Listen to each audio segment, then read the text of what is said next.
Which players should you pick up entering week 3 of the fantasy football season? What's going on, fantasy freaks? It's Mitch here, back with another must-adds fantasy football video. And in this video, I give you my opinion on the players that you need to target on your waiver wire that can boost your squad entering week 3. Quarterbacks, running backs, wide receivers, tight ends, and even defenses in this video. If that sounds good, spike the like button. Don't forget to subscribe for weekly must-adds videos just like this. Hop in the comments and let me know. Ad drop questions. Do you have any? Roster problems? Trade questions? Let me know in the comments, and let's get started with the running back position. Why am I starting at running back? It's the most crucial position this week. There's so many options depending on your league size.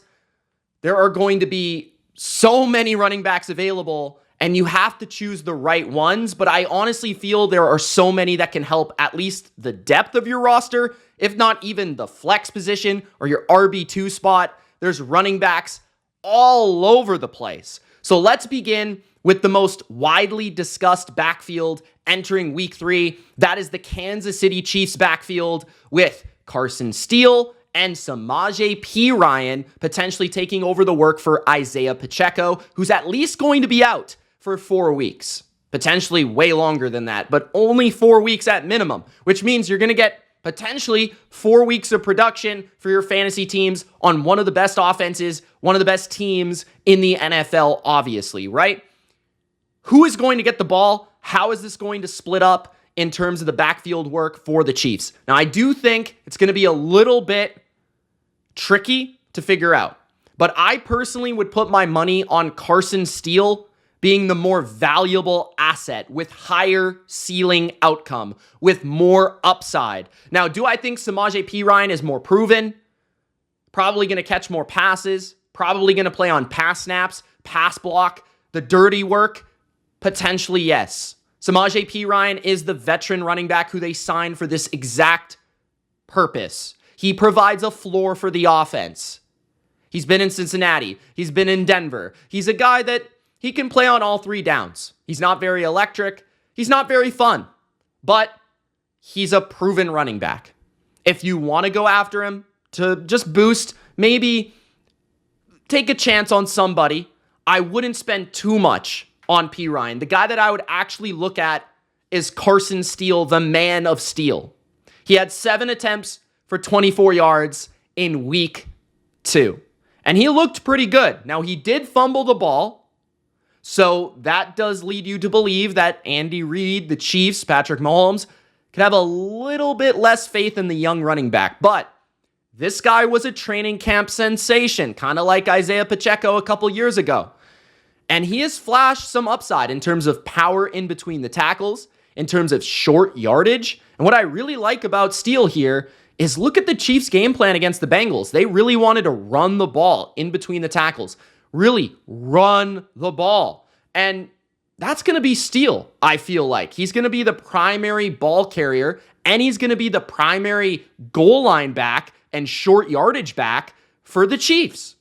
So I think if anyone comes out on top in this backfield with Pacheco out, I think it's the guy they already had taking touches from Pacheco in short yardage as a fullback type.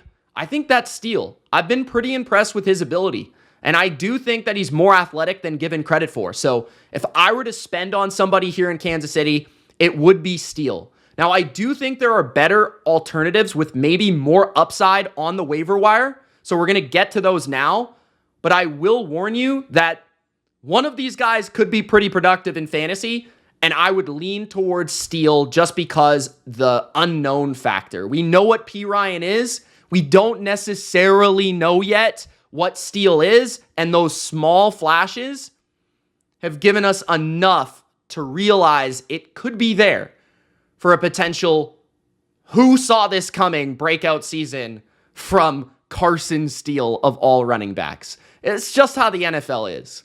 So let's get to the running backs that I think probably won't be as appetizing because they're not on the Chiefs, but potentially could be more important to pick up this week. First of all, we've got Ty Chandler. Ty Chandler should not be available in your leagues if you've been listening to me all offseason. Ty Chandler had 11 touches in week 1, 10 touches in week 2. He was very good in week 2 against the 49ers. He far exceeded the production on an efficiency basis to Aaron Jones. Now, Jones is the starting running back, getting a majority of the touches in Minnesota. But again, Ty Chandler has been putting up useful fantasy production, about 7-8 full PPR fantasy points the first 2 weeks.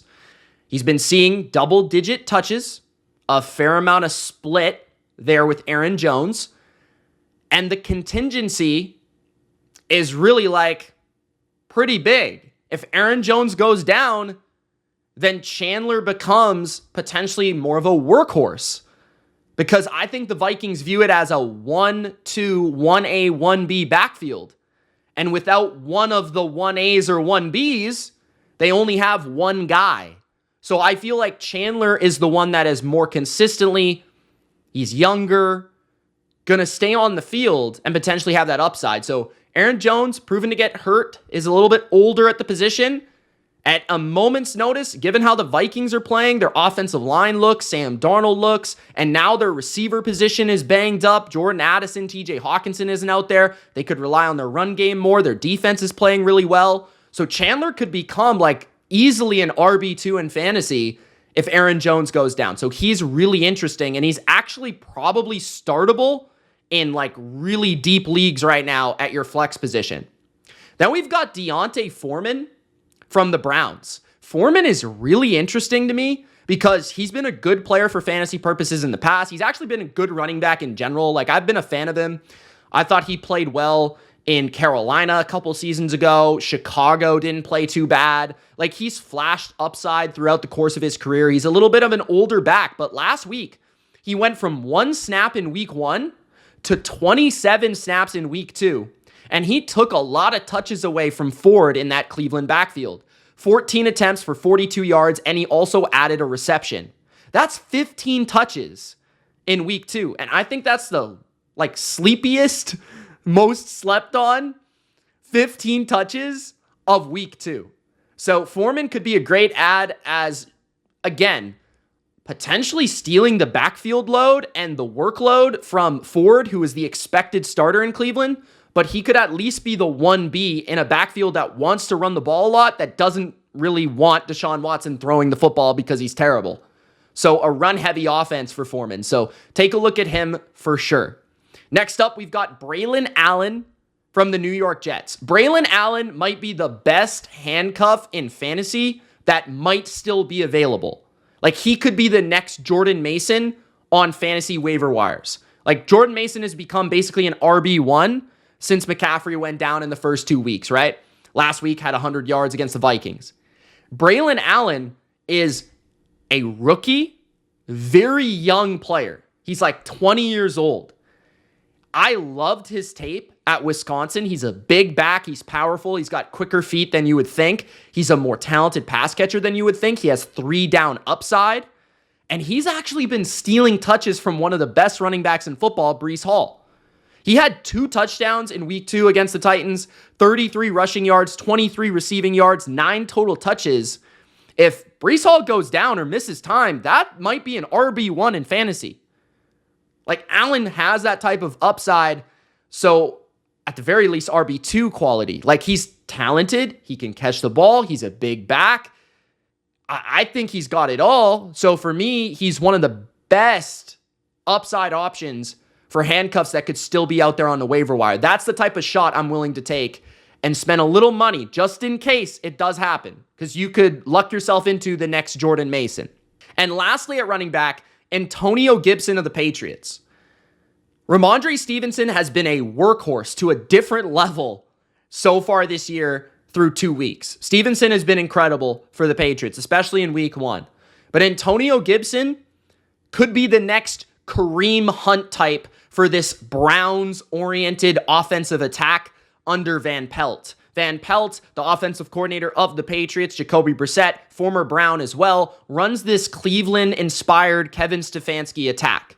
And they love to run the ball right now because they know that the only way they can win is by possessing the ball and playing good defense. And their offensive line is not good to a lot of exposure in pass protection. They have a very bad left tackle. So the best way they can move the ball is running the ball. Gibson is explosive, and he's a better change of pace.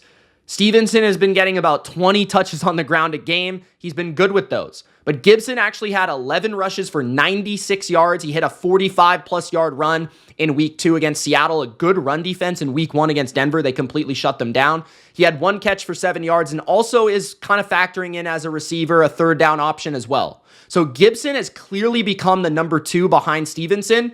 If Stevenson goes down, he's a phenomenal handcuff to see the workload in New England, but he's also great even as a potential flex option in a Kareem Hunt-inspired type of way. Remember Nick Chubb, Kareem Hunt? They were both startable in fantasy because they ran the ball so much in Cleveland. Well, that's the same here in New England, given the offensive philosophy. So I think Gibson is a great stash, a great pickup, especially if you have Stevenson. I think he is a good handcuff as well. Now let's transition to the wide receiver position, which is always the second most important position on the waiver wire. I will say that wide receiver this week is pretty bare and not too exciting. So I'm going to quickly flash through the names that I feel are worth potential pickups. We've got Andre Iosivas of the Cincinnati Bengals. I hope I almost correctly pronounced that.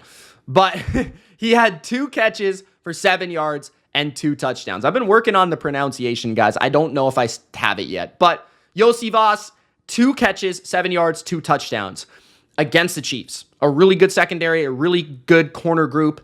He has really become the number 2 receiver for the Bengals with T. Higgins out. Now, I don't think he's really relevant once T. Higgins comes back, but if you need a spot start against Washington, or if you need a spot start over the next couple of weeks, if T. Higgins still remains out, he's a great option, especially against Washington because they have a terrible secondary and all their attention has to go to Jamar Chase. So for me, I think that the Bengals offense really showed a little bit of promise this week. They're getting a little bit better. I feel like they're about to break out. It's tangible. So I think he could be a key element there as a nice little wide receiver 3, wide receiver 4 type flex play if you're desperate and you have some injuries, Cooper Kupp, Puka Nacua, things like that. So look out for Iosivas on your waiver wire for these next couple of weeks. Jaylen Tolbert is also pretty interesting for the next couple of weeks. He had 6 receptions for 82 yards against the Saints. Now, some of that came when they were down by a lot of points and they had to throw the football, but he ran a route on 89% of Dallas's dropbacks. 89%. And he is a talented player who got a lot of buzz in training camp. I think he had 9 targets last week, and he actually led the Dallas Cowboys in target share in week 2. That's more than CeeDee Lamb.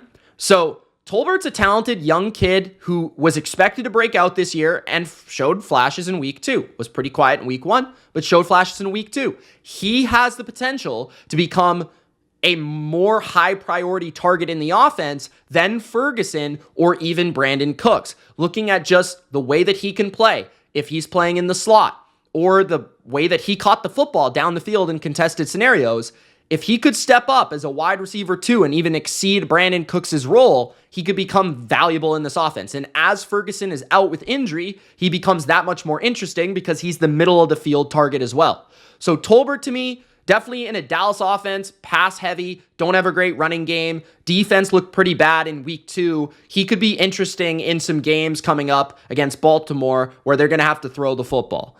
Then we've got Alec Pierce, who's had 2 relevant weeks in a row, 5 receptions, 56 yards, and a touchdown in this past game against the Packers. Richardson has been horrible in terms of completion percentage and the amount of passing attempts, but the guy that he's most likely been throwing to is Alec Pierce. Down the field, he's been a downfield target. So if you're looking for a guy that's going to maybe scream on a weekly basis, like boom or bust type option as a wide receiver 3, wide receiver 4, you're in a deeper format. Potentially you're in maybe a more half PPR standard type setting. He is probably a better look in that type of setting than in a full PPR, as we're not really sure the amount of targets, the volume of the passing game in Indianapolis. But the guy's going to make big plays. He can run. He's tall. He's a perimeter receiver. He's the downfield option for this offense right now and probably will remain that. So Alec Pierce, pretty interesting pickup to stash on your bench and just see if he continues to be Richardson's go-to down the field guy.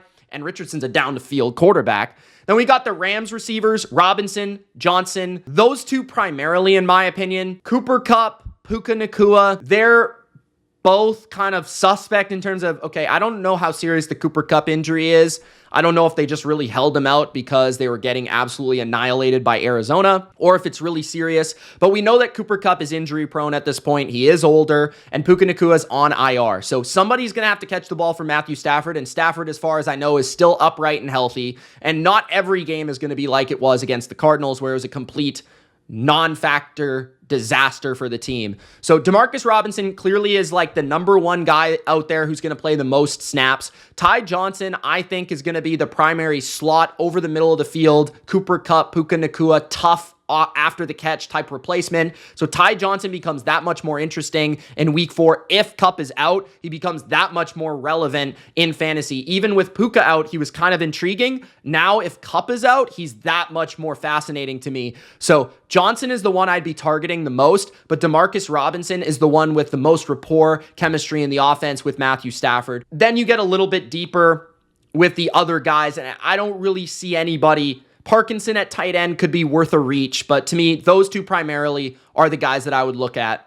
Then you have Quinton Johnson to finish off wide receivers, 5 catches for 51 yards and 2 touchdowns. He's shown flashes in week 1 and week 2. He's been out there a lot as the outside receiver for the Chargers offense. He has been going down the field, stretching defenses out. He was a first-round pick last year, and he does seem to be building confidence. This is a guy out of, I believe, TCU last year, who the guy can run. He's big. He's physical, right? If he can improve his contested catch ability like he showed in week 2, and he can string together touchdowns, he's worth picking up as a guy that could potentially be a fourth receiver or potentially a third receiver.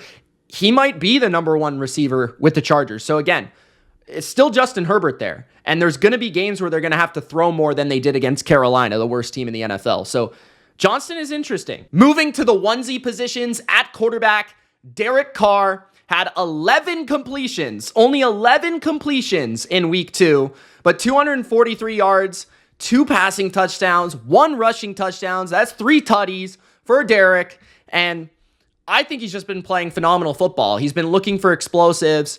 These last couple of weeks, too, they've been really striding out to massive leads. So he hasn't really had to push the volume. I think given the efficiency right now, the explosion in the offense, that gives you a nice floor on a weekly basis that the Saints are going to put up some points. But what if the volume rises to the point where he's having to throw 20 plus completions in a game, 30 attempts in a game? Like we haven't really seen that yet from Derek Carr. So that's where he becomes really interesting for fantasy. He's playing some of the best football that he's played in his career these first 2 weeks. They're run heavy, but they're looking like the Texans or the Niners, where they're very efficient. They're looking for big plays, crossing routes in the offense down the field. So Carr is definitely worth a look at a really desperate quarterback position right now. Nobody is really playing all that well for fantasy. So Carr is definitely worth a start. Sam Darnold also played another good game against a good defense in San Francisco at home. He had 268 yards and 2 touchdowns, a long strike to Justin Jefferson where he threw a beauty of a ball, 32 rushing yards in that game as well. He's shown flashes of the ability to scramble, which rises his ceiling and raises his ceiling and rises his floor as well, right? Like using both of those words. I feel like Sam Darnold is a guy that can work the pocket. He looks confident. He has talent, right? This could be the Geno Smith year for Sam Darnold to really rejuvenate himself. And so far, that's what it looks like. Like, I trust Kevin O'Connell. I love Justin Jefferson. He's only going to get more weapons back with Jordan Addison and TJ Hawkinson coming back at some point during the year. He's not a weekly start, but dependent on like matchup, if you're shaky at quarterback, I would be willing to throw in Sam Darnold. I just like the infrastructure of the offense. He plays in a dome.